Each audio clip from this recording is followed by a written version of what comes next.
हम्म, अब हम पढ़ते हैं केपलर का नियम। केपलर का नियम। केपलर का नियम, केपलर ने 3 नियम दिए थे।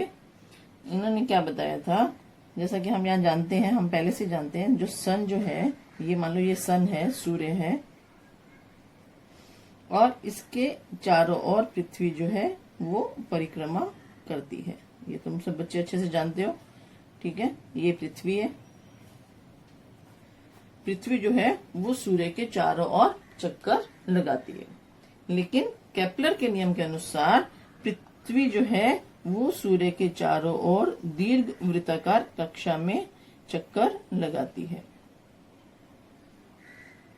ये पृथ्वी और ये सूर्य, ठीक है। केपलर के नियम के अनुसार क्या है कि पहला नियम क्या है, पृथ्वी सूर्य के चारों ओर दीर्घ वृत्ताकार, ये दीर्घ वृत्ताकार ऑर्बिट है, ठीक है, दीर्घ वृत्ताकार कक्षा में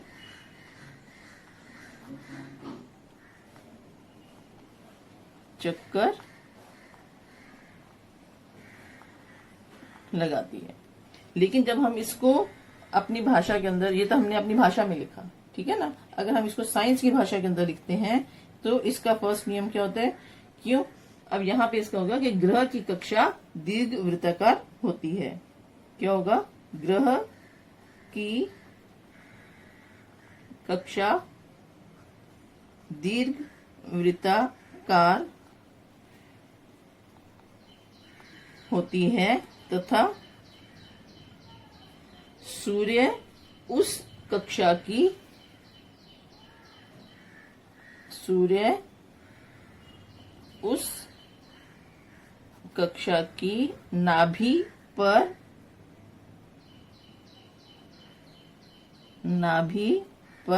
स्थित होता है।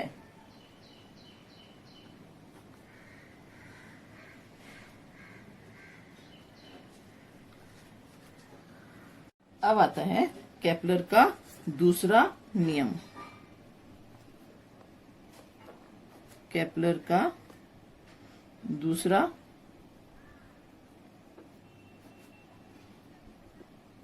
नियम।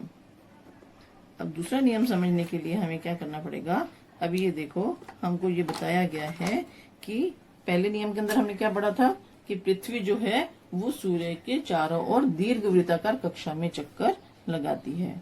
अब यहाँ पे देखो, अगर ये दीर्घ वृत्ताकार है तो इसमें जो सूर्य है, यहाँ बीच में सूर्य है और पृथ्वी जो है इसके चारों ओर चक्कर लगाती है। तो जब ये दीर्घ वृत्ताकार बनता है तो इसमें 2 नाभि बनती है, ठीक है। इसकी पहली एक नाभि को हमने F1 दे दिया और दूसरी को F2 दे दिया। तो अब यहाँ पे ये देखना है कि सूर्य जो है, सूर्य तो एक ही है, तो सूर्य या तो यहाँ पे होगा और या फिर इस नाभि के ऊपर होगा, ठीक है, दोनों में से एक जगह पे होगा सूर्य। तो अब यहाँ पे देखो, ये मैं एक और डायग्राम बना रही हूँ, यहाँ पे ये दीर्घ वृत्ताकार का।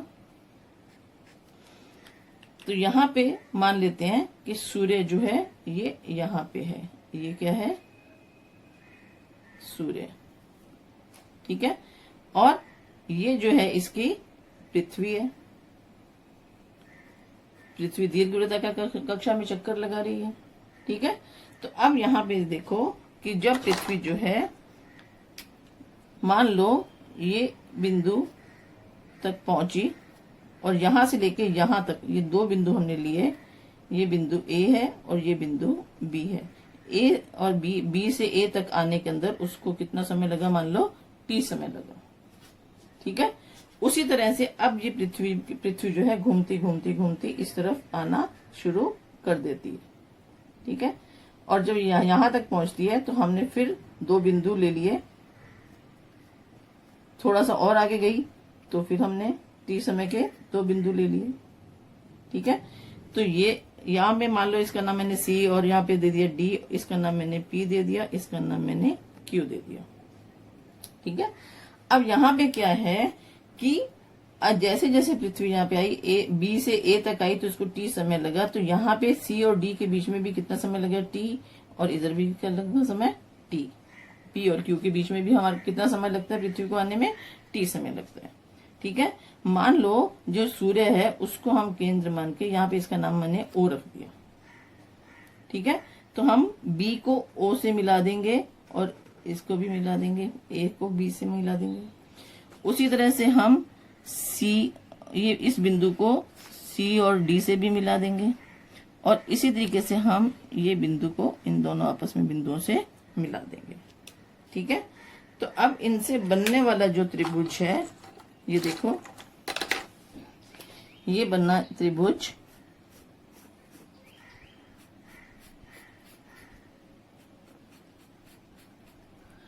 तीन त्रिभुज बने। कौन कौन से त्रिभुज बने हमारे पास में? एक त्रिभुज बना, ये देखो इधर, हाँ, ये त्रिभुज कौन सा बना? B O A. दूसरा त्रिभुज कौन सा बना? C O D. और तीसरा त्रिभुज कौन सा बना अपने पास में? P O Q. त्रिभुज पी ओ क्यू। तो ये तीनों त्रिभुजों का जो क्षेत्रफल होगा वो क्या होगा? समान होगा।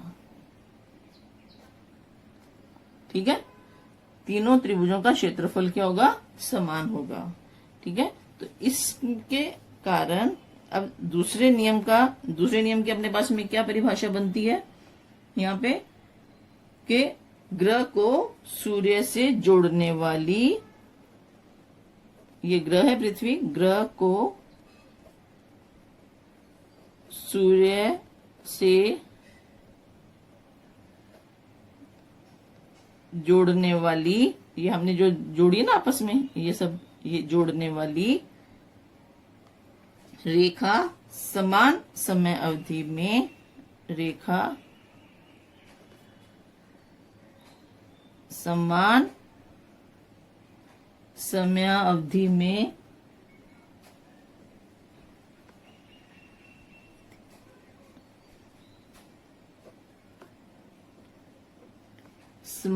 समान क्षेत्रफल व्याप्त करती है। समान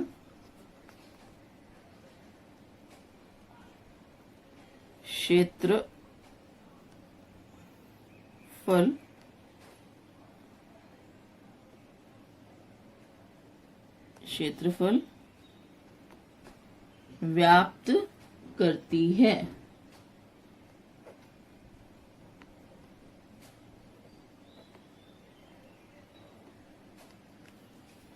इसका क्या मतलब हुआ? ये देखो यहाँ पे मैंने जैसे तुमको बताया था, ये सन है, सन से जोड़ने वाली बी ओ हो गया, ए ओ हो गया।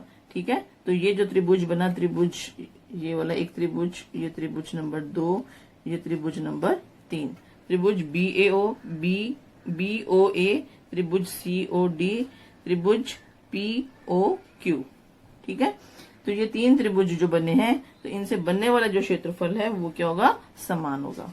अब यहाँ पे देखो, तुम लोगों को पता चल रहा है कि यहाँ पे जो डिस्टेंस है बहुत ज्यादा दिख रहा है। ठीक है, लेकिन यहाँ पे और ये वाला डिस्टेंस जो है ये कम है। लेकिन ऐसा क्यों होता है? ऐसा इसलिए होता है कि जब पृथ्वी सूर्य के पास जब पहुंचती है तो उसकी गति बढ़ जाती है। ठीक है, और जैसे जैसे पृथ्वी सूर्य से दूर जाएगी उसकी गति धीमी हो जाएगी। समय तो समान होगा और इसलिए उसका क्षेत्रफल भी समान बनेगा। ठीक है, आगे समझ में? तो सेकंड नियम जो है केपलर का नियम, सेकंड नियम क्या है कि ग्रह को सूर्य से जोड़ने वाली रेखा समान समय अवधि में समान क्षेत्रफल व्याप्त करती है।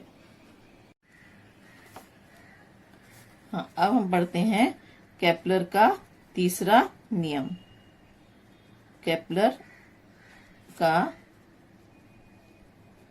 तीसरा नियम।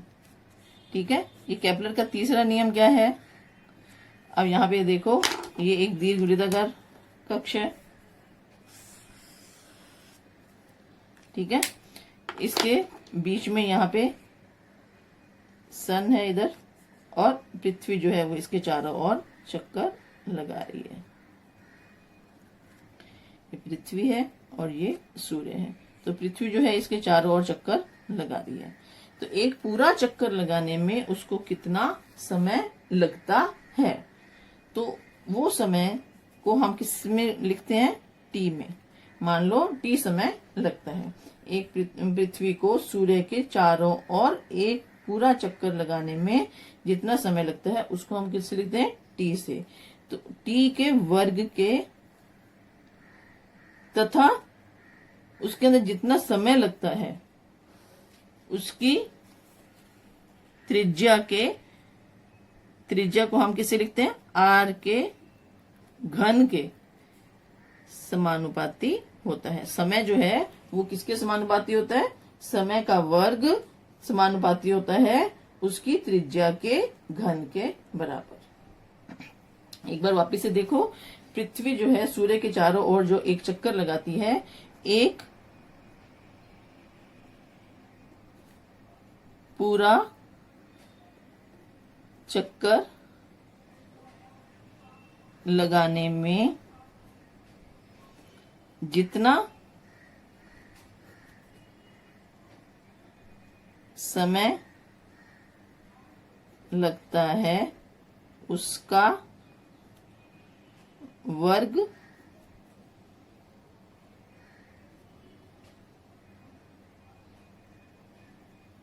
समानुपाती होता है उसकी त्रिज्या के घन के बराबर।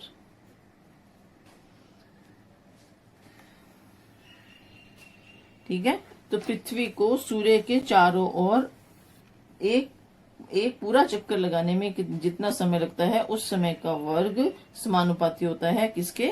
आर क्यूब के। ठीक है, अर्थात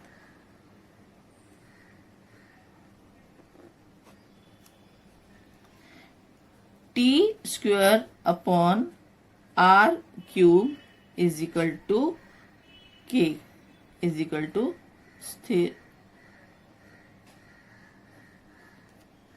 ठीक है, तो ये केपलर का तीसरा नियम था। तीसरा नियम क्या था? सूर्य की परिक्रमा करने वाले ग्रह के आवर्तकाल। सूर्य की परिक्रमा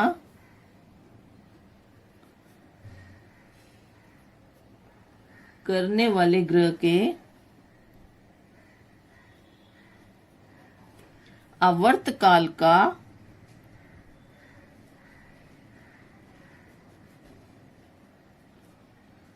वर्ग, यहाँ पे देखो आवर्तकाल मीन्स समय का वर्ग।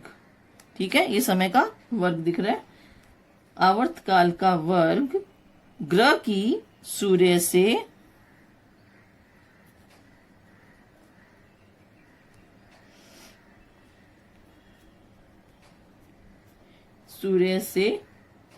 औसत दूरी के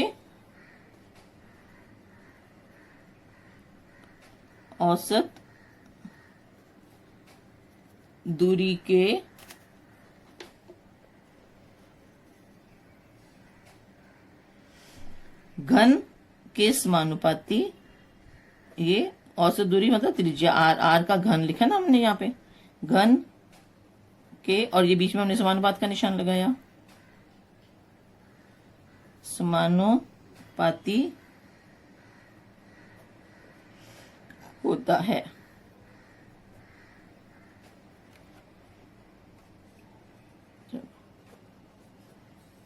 ये अपना यहाँ पे खत्म हो गया लेसन। इसको एक बार पहले शुरू से एक बार वापस से देख लें। हम लोग पहला नियम तुम्हारा क्या था कि पृथ्वी जो है वो सूर्य के चारों ओर दीर्घवृत्ताकार कक्षा में चक्कर लगाती है। ठीक है, दूसरा नियम क्या था इसका कि ग्रह को सूर्य से जोड़ने वाली रेखा समान समय अवधि में समान क्षेत्रफल व्याप्त करती है। ठीक है। और तीसरा नियम क्या था इसका, केपलर का तीसरा नियम क्या था कि सूर्य की परिक्रमा करने वाले ग्रह के आवर्त काल का वर्ग ग्रह की सूर्य से औसत दूरी के घन के समानुपाती होता है, अर्थात t² समानुपाती r³, या इसको हम क्या लिखेंगे, t² बटा r³ = k। ये एक स्थिरांक है, स्थिर राशि है। ठीक है, समझ में आ गया तीनों नियम बच्चों। चलो, थैंक यू।